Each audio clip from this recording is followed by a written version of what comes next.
10ই জানুয়ারি আইনি বিচ্ছেদ হয়ে গিয়েছে কাঞ্চন মল্লিক এবং তাঁর দ্বিতীয় স্ত্রী পিঙ্কি বন্দ্যোপাধ্যায়ের। বিবাহ বিচ্ছেদের পরই চর্চিত প্রেমিকা অভিনেত্রী শ্রীময়ী চট্টরাজকে বিয়ে করেছেন কাঞ্চন মল্লিক। 6 মার্চ সামাজিক বিয়ে। এই বিষয়টি দেখে কি বলছে কাঞ্চনের পুত্র বছর 10 এর ওষ? বাবার আরেকটা বিয়ে নিয়ে তার কি প্রতিক্রিয়া? প্রাক্তন স্বামীর নতুন বিবাহিত জীবন দেখে পিঙ্কির প্রতিক্রিয়াই বা কি? সংসার সুখের হয় রমণীর গুণের। এই বাংলা ধারাবাহিকে অভিনয় করে দুটি মন এক হয়েছিল। পর্দায় স্বামী স্ত্রীর চরিত্রে অভিনয় করতে করতে একে অপরকে মন দেওয়া নেওয়ার পর্ব সেরে ফেলেছিলেন উত্তরপাড়ার তৃণমূল বিধায়ক, তখন বিধায়ক ছিলেন না, কাঞ্চন মল্লিক এবং অভিনেত্রী পিঙ্কি বন্দ্যোপাধ্যায়।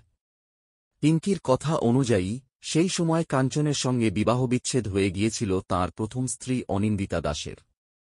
একাকী কাঞ্চন শুটিংয়ের ফাঁকে লাঞ্চের সময় খাবার না খেয়ে সিগারেট খেতেন ঘন ঘন।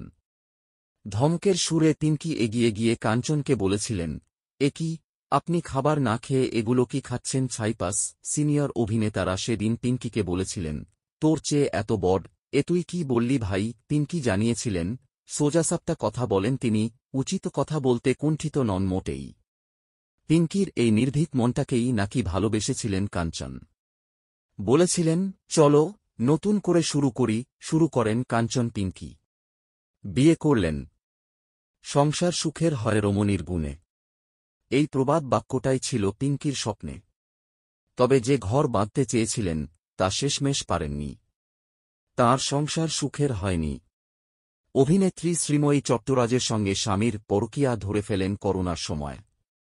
পুত্র ওষো সবটা জানে। সেই নিয়ে কম ঝামেলাও হয়নি কাঞ্চন পিঙ্কির মাঝে। পিঙ্কি বলেন, সব স্ত্রীর মধ্যেই লুকিয়ে থাকে এক গোয়েন্দা। আমিও তাই ধরে ফেলেছিলাম,